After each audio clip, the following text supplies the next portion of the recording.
नमस्कार मंडळी, मी सुषमा कोटीकर आणि तुम्ही बघत आहात मंडल न्यूज। आज मी आलेली आहे एकदम सुंदर अशा अमरावती मधल्या निसर्गरम्य ठिकाणी। तुम्ही बघू शकता, बघितल्यानंतर हे ठिकाण तुम्हाला नक्कीच ओळखायला येईल। हा आहे आपल्या सर्वांना परिचित असा छत्री तलाव आणि या छत्री तलावावर येण्याचं माझं कारण सुद्धा तितकंच विशेष आहे, कारण दरवर्षी वर्षभरामध्ये आपण वृत्तपत्रांमधून बातम्या वाचत असतो। अनेक तलावांमध्ये बुडून तरुणांचा जीव गेलेला आहे आणि या जीव जाण्याच्या घटनांचं जे प्रमाण आहे ते तरुणांमध्ये जास्त आहे, कारण या तरुणांमध्ये जो सळसळता जोश असतो, जे गरम रक्त असतं, ते त्यांना शांत बसू देत नाही आणि आपल्या जीवाची पर्वा न करता ते बिनधास्तपणे अशा या तलावामध्ये उडी घेतात आणि पर्यायाने स्वतःचा जीव गमावून बसतात। वर्षभरामध्ये इथे कमीत कमी 5 ते 6 लोकांचे बळी म्हणजे 5 ते 6 अपघात होतात, म्हणजे होतातच। बघा, त्याची कारणं जाणून घेण्याचा प्रयत्न मंडल न्यूज करते आहे। मी जेव्हा या छत्री तलावाच्या आतमध्ये आली होती तेव्हा गेटवरच त्यांना सांगितलं जातं की आतमध्ये गेल्यानंतर तुम्ही तलावाच्या बाजूला जायचं नाही आहे किंवा तलावामध्ये उडी मारायची नाही आहे, तलावामध्ये कुणी पण पोहायचं नाही आहे, ते गेटवर सांगितलं जातं। परंतु इथे आतमध्ये आल्यानंतर तशा प्रकारची पाटी इथे लावलेली नाही आहे। मला असं वाटतं शासनाने ती पाटी लावणं सुद्धा गरजेचं आहे। तसेच इथे एक भिंत असणं आवश्यक आहे, जेणेकरून हे युवक जे आहे, आता माझ्या मागे पण काही युवक अगदी तलावाच्या काठावर बसलेले आहेत। एखाद्याचा पाय घसरून जर तो त्या तलावामध्ये गेला तर साहजिकच जीव गमावून बसणार आहे। आता पावसाळा तोंडावर आहे, मान्सूनच्या अगदी सुरुवातीलाच इथे एक दुर्घटना घडली आणि ईदच्या दिवशी, ज्या दिवशी बकरी ईद होती, त्या ईदच्या दिवशीच 2 मुलांनी आपले प्राण या तलावामध्ये गमावले आहेत। म्हणजे हा तलाव जितका सुंदर दिसतो आपल्याला, तितकाच तो भयानक सुद्धा आहे। जेवढं त्याचं सौंदर्य आपल्या डोळ्याला आणि मनाला मोहून टाकतं, तितकंच ते सौंदर्य जीव घेणं सुद्धा आहे, हे आपण लक्षात घेतलं पाहिजे। हे सौंदर्य फक्त पाहण्यासाठी आहे, या सौंदर्याचा डोळ्यांनी आस्वाद घ्यायचा आहे, ना की त्या पाण्यामध्ये जाऊन आपण उडी मारायची आहे। अनेक ठिकाणी आपण ह्या घटना पाहतो की अमक्या तलावामध्ये बुडून युवकांचा मृत्यू झाला, टमक्या तलावामध्ये जाऊन युवकाचा मृत्यू झाला। खरोखर हे जे आहे हे फारच दुःखद असा विषय आहे, कारण मुलं तर जीवानी जातातच, एन्जॉयमेंटसाठी हे मुलं इथे येतात, आनंद मनवतात आणि पाण्यामध्ये पोहण्याचा आनंदाच्या जोशामध्ये स्वतःचा जीव गमावून बसतात। मित्रांनो, मला तुम्हाला इथे एक सांगावंसं वाटतं की आपल्या आईवडिलांनी आपल्याला खूप काळजीने सांभाळलेलं असतं आणि अशा कुठल्याही कृती करत असताना आपण किमान त्यांचा विचार केला पाहिजे। तर ही घटना जी आहे ही अत्यंत दुःखद आहे, कारण तरुण जीव गमावल्यानंतर आईवडिलांची परिस्थिती काय होते ते त्या आईवडिलांनाच माहिती असते। आयुष्यभराचं दुःख तुम्ही तुमच्या आईवडिलांना देऊन जाता। बघा, इथे आल्यानंतर आपल्याला फक्त या निसर्गाचा आणि या सौंदर्याचा आनंद घ्यायचा आहे। काही मुलं इथे माशा पकडतात, काही मुलं इथे खेकडी पकडतात, कोणी काय म्हणते त्याला जोशमध्ये येऊन एकमेकांच्या मागे धावतात। म्हणजेच काय की कुठल्याही प्रकारचे निर्बंध त्यांच्यावर नसल्यामुळे ते सुसाट वागतात आणि पर्यायाने या पाण्यामध्ये उडीसुद्धा मारतात।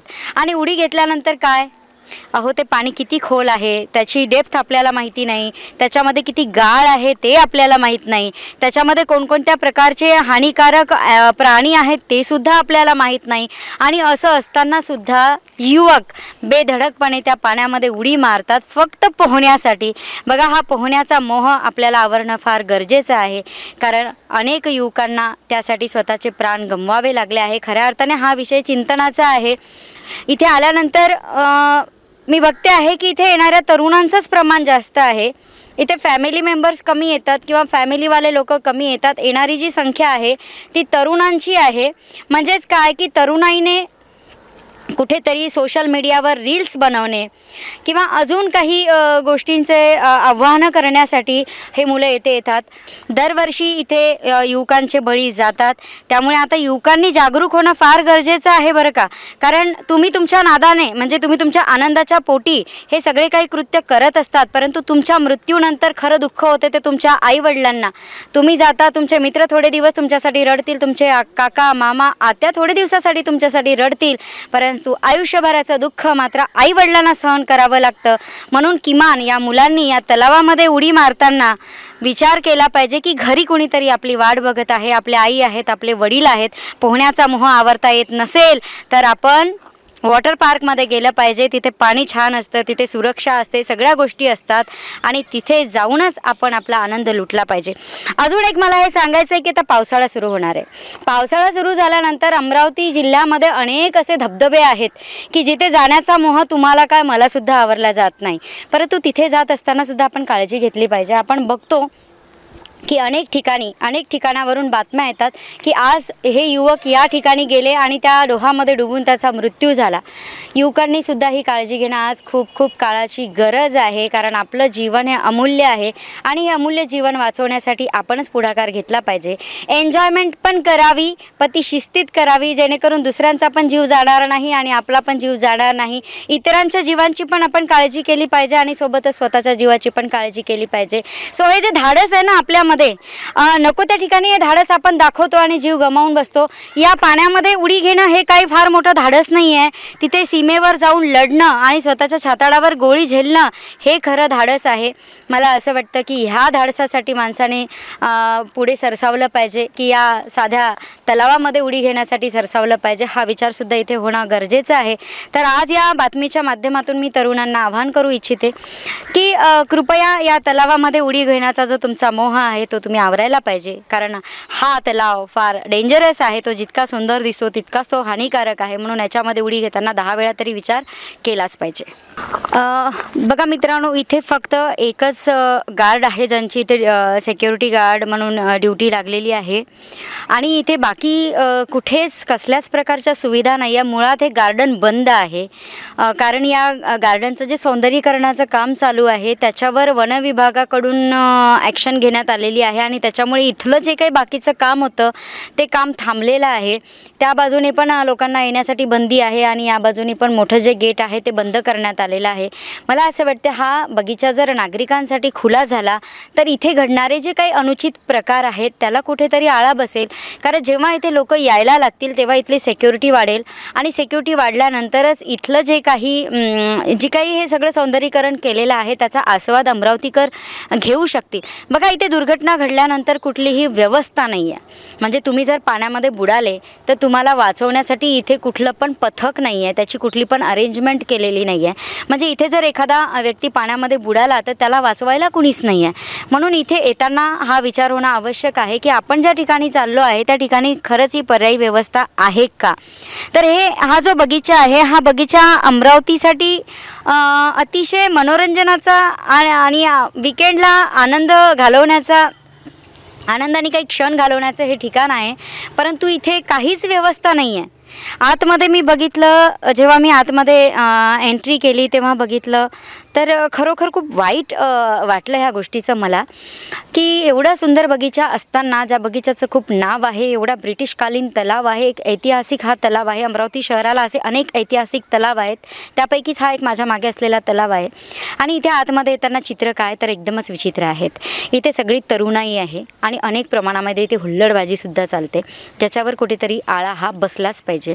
प्रशासनाने या गार्डनची आणि या तलावाची आता दखल घेणं फार आवश्यक आहे, कारण ही जर दखल प्रशासनाने घेतली नाही तर या तलावामध्ये असेच जीव भविष्यातसुद्धा जात राहतील, यामध्ये तिळमात्र शंका नाही. मी जेव्हा इथे चौकशी केली तेव्हा या लोकांनी सांगितलं की वर्षभरामध्ये इथे कमीत कमी 5 ते 6 अपघात होतात, म्हणजे होतातच, आणि अनेक तरुण आपले स्वतःचे जीव गमावून बसतात. आता जेव्हा मी इथे आले तेव्हा अनेक तरुणांना तिथून सांगण्यात आलं होतं की तिकडे जाऊ नका, तिकडे पाय घसरण्याची शक्यता आहे. तरी आपण बघू शकतो की तिथे कोपऱ्यावर 3-4 मुली उभ्या आहेत आणि अगदी तलावाच्या काठावर उभ्या आहेत. एखादीचा जर पाय घसरला तर ती सहज तलावामध्ये बुडू शकते. पोहता येत असेल तरी ठीक, पोहता येत नसेल तर तुमचा जीव गेलाच. ज्यांना पोहता येते ते सुद्धा त्या तलावामध्ये जर आतमध्ये अडकले तर त्यांनासुद्धा बाहेर निघता येत नाही. आणि या मुली आहे, अर्धा माणूस पाण्यात गेल्यानंतर तर भीतीनेच मरून जातो. आता या युवतींचं आपण काय करावं बघा. रील्स बनवण्याच्या नादामध्ये, फोटो काढण्याच्या नादामध्ये हे लोक या ठिकाणी येतात आणि कुठल्याही प्रकारचा निर्बंध इथे प्रशासनाचा नाही आहे. अतिशय फापट पसारा आहे, कुठल्याही बाजूने इथे एंट्री करता येते. जरी मुख्य दरवाजा बंद आहे, मुख्य गेट बंद आहे, तरी इथे लोक येतात. इथे येणारे जी मुलं आहेत, मुली आहेत, ते सगळे तरुणाईच आहे. इथे येणारी फॅमिलीवाले लोक फार कमी येतात इथे, कारण त्या प्रकारची इथे कुठेच व्यवस्था नाही आहे. त्यामुळे हा विचार आणि ही दखल आता प्रशासनाने घेणं फार फार गरजेचं आहे. माझ्यासोबत इथले सिक्युरिटी दादा आहे, जाणून घेऊया त्यांच्याकडून की त्यांचा इथला काय अनुभव आहे. दादा, तुमचा काय अनुभव आहे? मी आता गेल्या 2 वर्षापासून इथे ड्युटी करून राहिलो. इथं जवान पोरं येतात, पोरी येतात, फॅमिलीवाले येतात. त्यांना आम्ही वारंवार सांगतो की पाण्यापासून दूर राहत जा, पाण्यापासून दूर राहत जा. इकडे जनावरं येतात, साप आहेत, विंच आहे, पण पोरं काय ऐकत नाही. हे बघा, तुम्ही दिसू राहिले काय, ते बघा तिकडे गाड्या लावतात. गेट इकडचं गेट असून पण तिकडे गाड्या लावतात, ते वरतून चढतात, तिकडून त्यांनी रस्ते केले. आता मी एकटा इथं असल्यामुळे मी कुठं लक्ष देऊ शकतो. मी इथून फक्त त्यांना हे म्हणत असतो का पाण्यापासून दूर राहत जा. पण पब्लिक आता जवान पोरं असल्यामुळे ते काय ऐकत नाही. ते आम्हाला सांगतात तुमच्या बापाचा तलाव आहे काय, उलट बोलतात ते आमच्याशी. मग आम्ही माणुसकीने जेवढं बोलतो, जे ऐकतात त्यांना आम्ही समजावून सांगतो. पण आता जे ऐकत नाही, इथं आता आमच्यावर चाकू निघतात. हो, इतक्यापर्यंत इथं घटना झालेल्या आहेत आमच्या शिपायांवर. तर आम्ही आता जीवाशी ते हे करून घेणार नाही. म्हणून आम्ही आता पोलिसांना सांगतो. पोलीसवाले पण म्हणतात काय बा जरा सांभाळून राहत जा इकडे, कारण की हा एरिया जरा डेंजर आहे. हो, तरी आम्ही जेवढा समजावायचा प्रयत्न करतो, जेवढे समजतात तेवढे समजून घेतात. बाकीचे मग ते काय ऐकत नाही. आता त्या दिवशी जी दुर्घटना झाली, ते पोरं माझ्या समोरूनच गेले इकडून. त्यांना मी सांगितलं होतं काय पाण्यापासून दूर राहत आहे, हा एरिया चांगला नाही म्हटलं. ते पोरं काय ऐकले नाही. आता आमची ड्युटी ह्या एरियात आहे म्हणून आम्ही इकडे लक्ष देतो. ते एकदम त्या तिकडे जाऊन शेवटी डुबले. तिकडे कोण जात नसते, पब्लिक तिकडे काय कोण जात नाही. हा, तिकडे आमची ड्युटी नाही आहे. ते पोरं तिकडे गेले शेवटी, आणि एक जण आंघोळीला गेला, दुसरा त्याला वाचवायला गेला. हा, ते फैजरपुरातलेच होते पोरं. ते दुसरा त्याच्यासोबत डेथ झाली त्या दोघा पोरांची. तरी पब्लिक काय ऐकत नाही, पब्लिक पाण्याजवळ जातात. आता आम्ही आमच्या परीने जेवढा होते तेवढा प्रयत्न करतो आम्ही समजावून सांगायचा. जे ऐकले ते ऐकतात, नाही ऐकले तर मग ते आम्ही हे नाही करत, जास्त त्यांना हे नाही करत, फोर्स नाही करत. बघा मित्रांनो, दादांनी आपल्याला सांगितलेलं आहे की इथे त्यांचा अनुभव कशा पद्धतीने आहे. दादा, इथे एकूण किती सिक्युरिटी गार्ड आहे? तसे टोटल 3 सिक्युरिटी गार्ड आहे. एक सकाळी, दुपारी आणि नाईटला, असे 3 सिक्युरिटी गार्ड आहे इथं. तुमची ड्युटी कुठल्या वेळामध्ये असते? 2 ते 8 वाजेपर्यंत असते. म्हणजे दुपारचे 2 ते रात्रीचे 8 पर्यंत तुम्ही इथे बसलेले असता. म्हणजे एका वेळेला एकाच गार्डची ड्युटी लागते. म्हणजे हा संपूर्ण परिसर जो आहे त्याच्यासाठी तुम्ही एकटे आहात. मग तुम्ही काम कसं करता? आता मग तेच सांगू राहिलो ना, आम्ही आता इथून जर पब्लिकला तिकडे जर हे करायला गेलो तर पब्लिक इकडून घुसते अंदर, आणि तिकडून हे इकडे जर थांबलो तर मग पब्लिक ह्या इकडून रस्ते केले त्यांनी. म्हणजे पब्लिक ऐकत नाही. त्यांना ते म्हणतात की आम्हाला आमच्यासाठी ह्या गार्डन बनवलेलं आहे सरकारने, तर आम्हाला कशी काय तुम्ही रोखू शकता.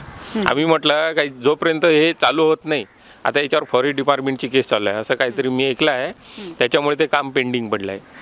हां, तर आम्ही पण चालू आहे. आमचं पण साहेबां लोकांना तेच म्हणणं आहे की हे सुरू करून द्या पब्लिकला. म्हणजे कसं जरा निर्बंध राहील पब्लिकला याच्यावर.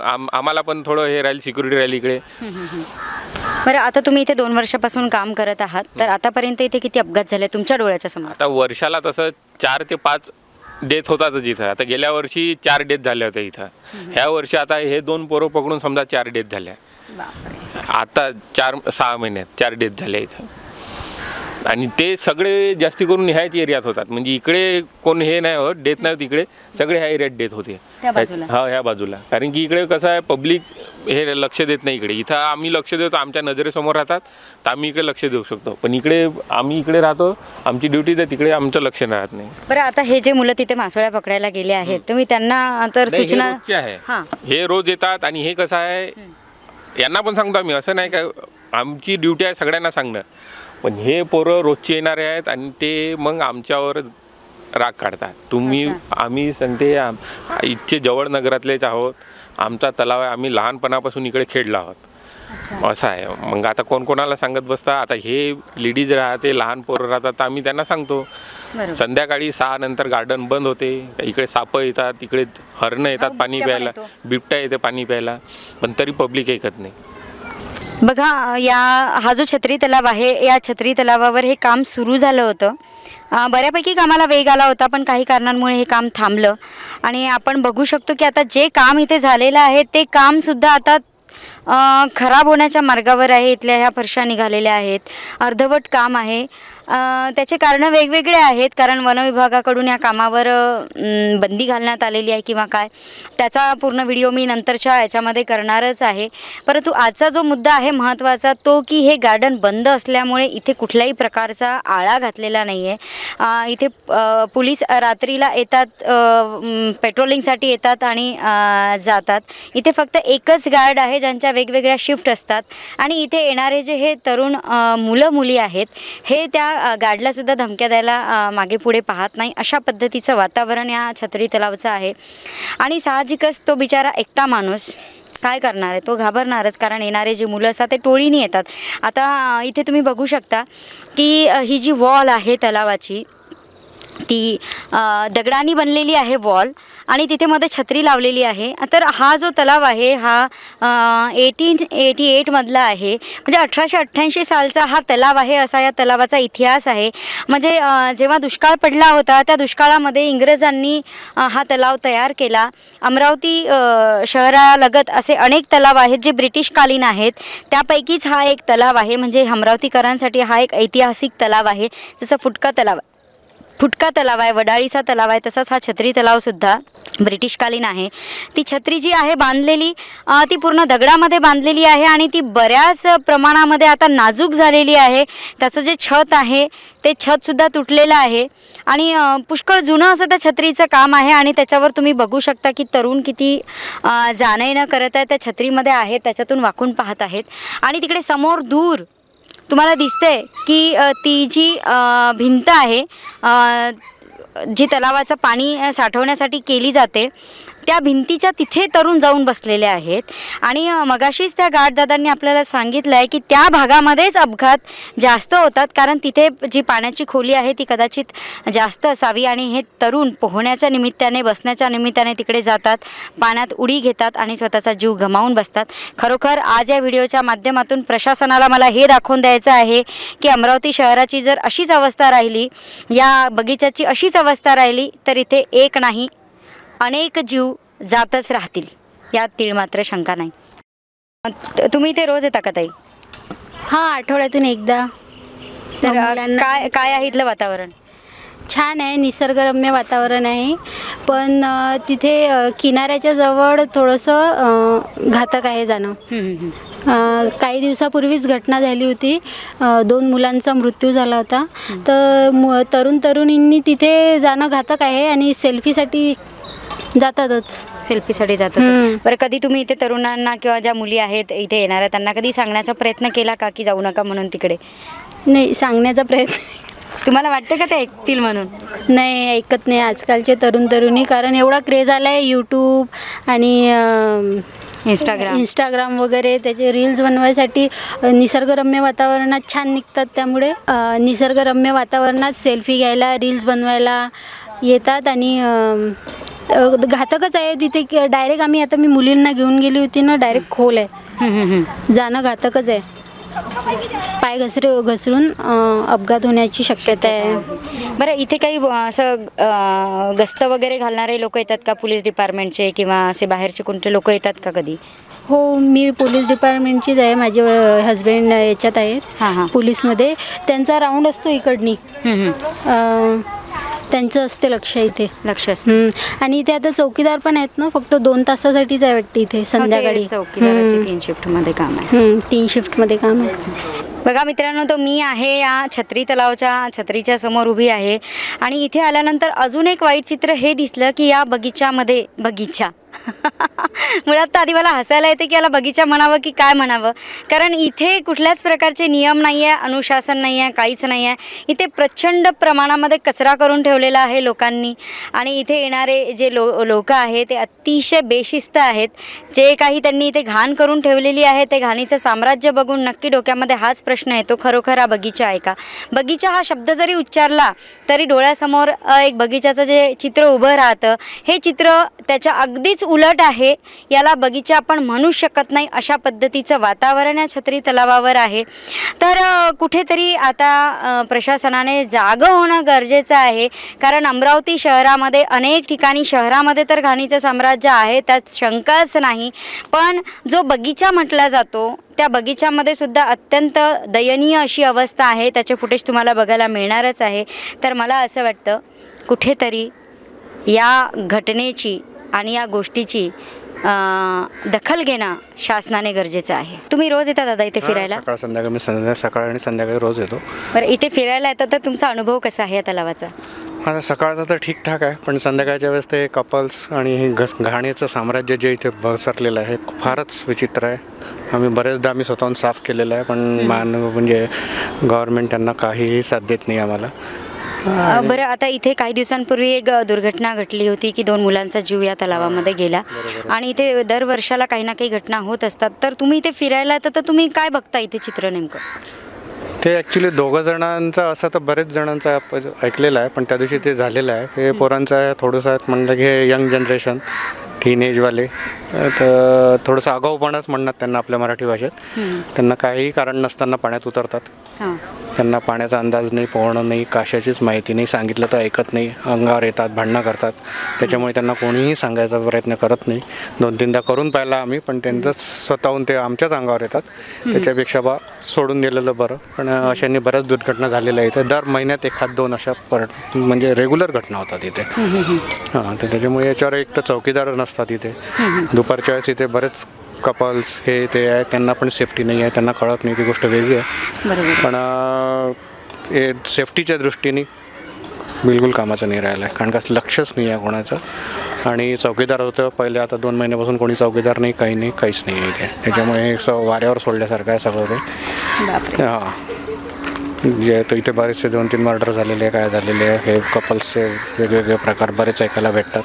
कोणी सांगत नाही, बरंच काही घडत आहे, पण सगळ्यांचं दुर्लक्ष चालू आहे. बरोबर आहे ना, अशा घटनेला कोणी समोर येऊन बोलायला सुद्धा बघत नाही, कोणी बोलत नाही. आणि असं आजकाल लोक स्वतःहून पडायला पाहत नाही, कारण का त्यांच्या अंगावर बरंच येऊ शकते, त्याच्यामुळे कोणी लक्ष देत नाही. खूप खूप धन्यवाद सर आपले.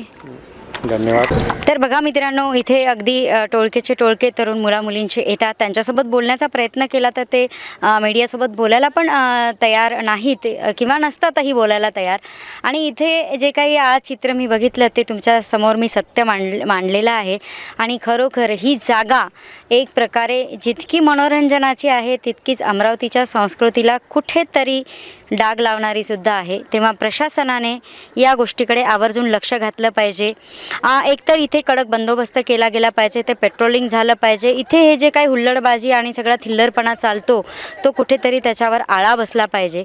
ह्या घटना तर घडतच आहे, पण सोबत ज्यांचे जीव जात आहे त्यांचं काय? त्यांच्यासाठी कुठेतरी प्रशासनाने व्यवस्था करणं फार फार गरजेचं आहे. तर मी तुम्हाला घेऊन आली होती आज छत्री तलावावर, दाखवली आहे तुम्हाला छत्री तलावाची सत्य परिस्थिती. तर बघत रहा मंडल न्यूज. आमच्या यूट्यूब चॅनलला सबस्क्राईब करा, फेसबुक पेजला आणि इंस्टाग्राम ID ला फॉलो करायला विसरू नका. धन्यवाद.